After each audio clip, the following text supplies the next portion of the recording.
E aí pessoal, tudo bom? A gente viu até agora nesse semestre que a gente pode armazenar um conjunto de informações em Python através de duas estruturas, tuplas e listas. Elas têm diferenças entre si, elas têm algumas semelhanças, e existe ainda uma terceira forma da gente armazenar um conjunto de informações, que é utilizando dicionários. E é isso que a gente vai ver agora.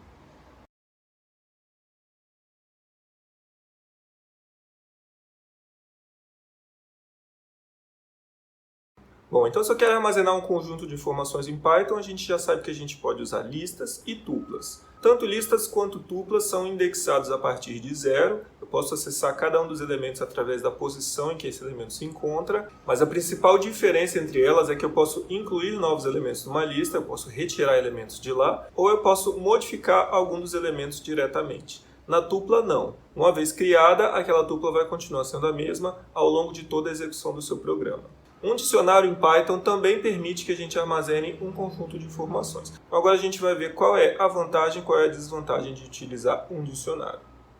Bom, se você imaginar num dicionário, Aurélio, por exemplo, um dicionário é constituído de um conjunto de palavras e cada palavra você tem uma definição para aquela palavra. Em Python, um dicionário possui um conjunto de chaves, como se cada uma das chaves fosse uma palavra, um verbete desse dicionário, e cada chave possui um valor associado a ela. Esse valor é como se fosse a definição da palavra em um dicionário. Você não chega no dicionário, você quer descobrir o significado de amor. Qual é o significado de amor? Ninguém sabe. Então, se você for no dicionário e procurar o significado de amor, você não vai procurar pela 23ª palavra do dicionário. Eu não sei se amor é a 23ª. Ninguém sabe de qual é a posição, qual é o índice de cada palavra no dicionário. Você vai buscar pela palavra amor propriamente dita. Então, você vai chegar no dicionário, ele vai estar em ordem alfabética, você vai procurar onde do dicionário se encontra a palavra amor e vai encontrar a definição associada a ela. Então, um dicionário em Python, você tem um conjunto de valores que são indexados a partir de uma palavra, a partir de uma chave. Essa chave pode ser um string, pode ser um número, pode ser inteiro, pode ser float. Então aqui a gente tem uma tabelinha para a gente ver o que tem em comum e de diferente entre essas três estruturas de dados que a gente viu. Todas as três servem para a gente armazenar um conjunto de informações. Tanto a lista quanto o dicionário são mutáveis, elas podem crescer, elas podem diminuir e eu posso alterar um elemento específico, enquanto a tupla não, a tupla é imutável. E só a lista e a tupla são indexadas a partir de zero. Seus elementos são enumerados. No dicionário não, como eu falei, você não vai acessar um elemento específico através da posição desse elemento. Na verdade, a gente não sabe qual é a posição de cada um dos elementos. Eles não estão em nenhuma ordem específica. Cada vez que você rodar o seu programa, as chaves do dicionário podem ser armazenadas em uma posição ou em outra, dependendo de como que o Python vai entender que é mais eficiente para o seu programa naquele instante. Então, como exemplo, vamos imaginar que a gente tem que armazenar os dados de uma agenda telefônica. Para cada nome da agenda eu tenho um telefone, que é o que a gente fez no último exercício de tuplas, só que utilizando uma lista de tuplas. Eu tinha uma lista, cada posição da lista era uma tupla contendo o nome e o telefone de cada um dos contatinhos da minha agenda telefônica. Então aqui, por exemplo, eu estou criando uma lista. Essa lista contém, a princípio, o telefone do Enzo e o telefone da Valentina. Se eu quero ler um novo contato para essa agenda, eu faço dois inputs. O primeiro vai fazer a leitura do nome do novo contato que eu vou adicionar e o segundo faz a leitura do telefone desse novo contato. Para eu inserir um item nessa agenda, lista.append de quê? De uma tupla contendo esses dois valores que eu acabei de ler. E aí, dado uma variável nome contendo o nome de uma determinada pessoa, como que eu faço para descobrir o telefone dessa pessoa? Se eu tenho uma lista de tuplas, eu vou ter que percorrer, eu vou ter que fazer um for dentre todos os elementos dessa lista, verificando qual dos elementos que possui o nome igual àquele que eu quero encontrar. Então tenho aqui do lado o código da função que recebe como parâmetro a lista de contatos e o nome que eu quero buscar. Para cada tuplinha formada por nome e telefone dentro dessa lista, eu vou verificar se o nome do cara corresponde ao nome que eu recebi como parâmetro. Se eu encontrei, retorno o segundo elemento da tupla, que é o telefone dessa pessoa. Se eu terminar esse loop inteiro sem ter em nenhum momento encontrado alguém que tem aquele nome, eu posso, por exemplo, retornar none, que significa vazio. Não encontrei ninguém que tem esse nome na minha agenda.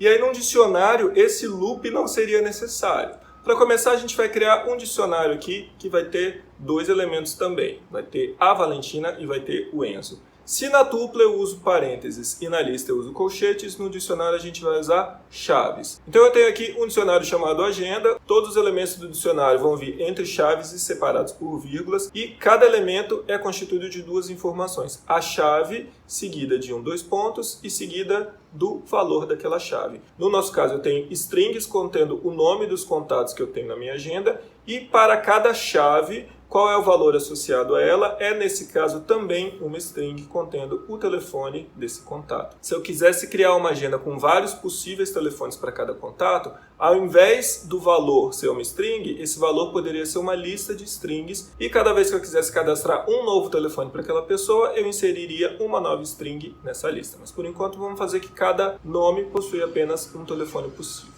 Então, se eu quiser cadastrar um novo contato nessa agenda, vamos supor que eu quero cadastrar o telefone da Marta. Eu vou ler o nome desse novo contato, aí a pessoa vai lá e digita Marta. Eu vou ler o telefone desse contato, a pessoa vai lá e digita o telefone da Marta. E aí, ao invés de fazer um append, como eu fazia na lista, eu vou fazer o nome do dicionário, que no nosso caso é agenda, na posição referente ao nome. Nome é o quê? Nome é o valor da chave que eu quero alterar. Então, se a chave nome contém o valor Marta, e eu faço agenda na posição Marta recebe telefone, que é o telefone da Marta que acabou de ser lido ali em cima, o que vai acontecer no meu dicionário? Se por acaso já existe no dicionário uma chave com aquele mesmo valor, ou seja, Marta, ele vai substituir o telefone que estava lá por esse novo telefone que eu estou cadastrando agora. Se não existia ainda, ele vai criar uma nova. Então, para inserir um elemento no dicionário, dicionário, entre colchetes, chave, recebe o valor que eu quero gravar, e aí isso já vai adicionar automaticamente um novo elemento no dicionário.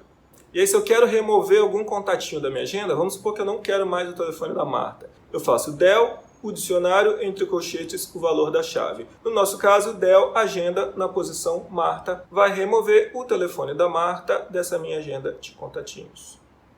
E aí vamos supor que eu quero verificar se já existe um determinado contatinho cadastrado na minha agenda. If Valentina em agenda, significa que existe uma chave chamada Valentina na minha agenda. O que eu posso fazer? Imprimo o telefone da Valentina. Como que eu acesso o telefone da Valentina? Só fazer agenda na posição Valentina, ele vai me retornar o telefone dela. Caso contrário, quer dizer que Valentina não me deu o telefone dela, não tenho como ligar para a Valentina.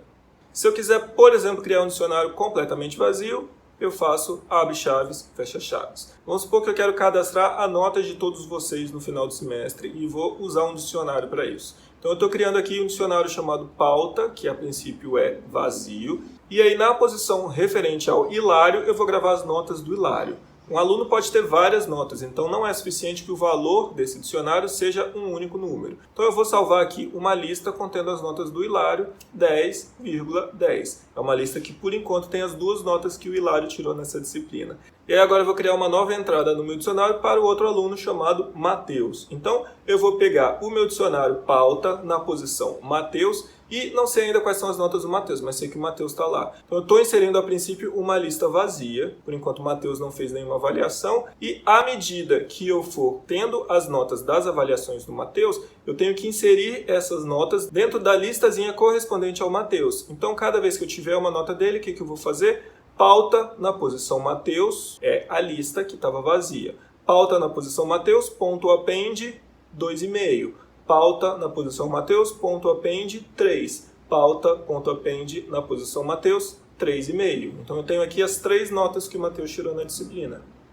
Se no final disso eu fizer simplesmente print pauta, vai sair na tela todas as informações do dicionário. Os elementos aparecem entre chaves, separados por vírgula. Para cada elemento eu tenho primeiro a chave, depois 2 pontos e depois o valor, que nesse caso vai ser uma lista de números reais. E a gente também pode iterar sobre os elementos de um dicionário. Vamos supor que agora eu quero calcular a média dos alunos da minha turma. Se a pessoa tem 2 notas, a média dela vai ser a soma das 2 notas dividida por 2. Se a pessoa tem 3 notas, vai ser a soma das 3 notas dividido por 3. Para eu iterar sobre os elementos de um dicionário, eu vou fazer for chave em dicionário. No nosso caso, cada chave é o quê? Cada chave é o nome de um aluno. Então eu vou fazer for nome em pauta, Pauta é um dicionário. Cada vez que eu acessar um elemento desse dicionário, eu vou ter uma chave. E essa chave eu estou chamando de nome. Então, dentro do for, cada vez que eu entrar em uma iteração, nome vai servir para eu me referir a uma determinada chave do dicionário. Para eu calcular a média desse aluno, eu tenho que fazer o quê? Eu tenho que somar todos os elementos da lista de notas desse aluno. Quem é a lista de notas do aluno? Pauta na posição nome. Qual é a soma de todos os elementos de uma lista em Python? Sum da lista. Então eu vou fazer sum dessa lista, pauta na posição nome, dividido pela quantidade de elementos, len dessa mesma lista de notas. Len de pauta na posição nome, que é a chave do dicionário. E aí, print a média de nome é quanto? Esse valor que eu acabei de calcular. E aí vai sair alguma coisa parecida com essa. A média de Hilário é tanto, a média de Mateus é um pouquinho menor que a minha. E a teoria que vocês precisam saber sobre o dicionário praticamente acabou. O que vocês têm que saber? Você cria um dicionário usando chaves, os elementos são separados por vírgula e a chave é separada do valor por 2 pontos. Qual é a dificuldade, então? A dificuldade vai ser a gente identificar qual é a estrutura de dados mais adequada para o nosso problema. Então, dependendo do problema, você pode ter que usar uma tupla, dependendo do problema, você pode ter que usar uma lista, ou então um dicionário, ou uma combinação dessas estruturas. Como a gente já fez lista de tuplas antes, a gente pode ter, por exemplo, um dicionário no qual cada valor associado a uma chave é uma lista de tuplas, por exemplo. Então, eu posso misturar essas estruturas de dados, sabendo sempre quais são as vantagens e desvantagens de cada uma delas. Então, o que a gente vai fazer nas próximas aulas? A gente vai fazer simplesmente um monte de exercício nos quais eu vou ter que refletir qual é a estrutura mais adequada para cada um. Às vezes eu vou utilizar dicionários, às vezes tuplas, às vezes listas e às vezes uma combinação de todos eles. Tudo bem? Então até a próxima aula, que já vai ser uma aula de exercícios sobre dicionários, listas e tuplas. Quando que a gente usa cada um? Eis a questão.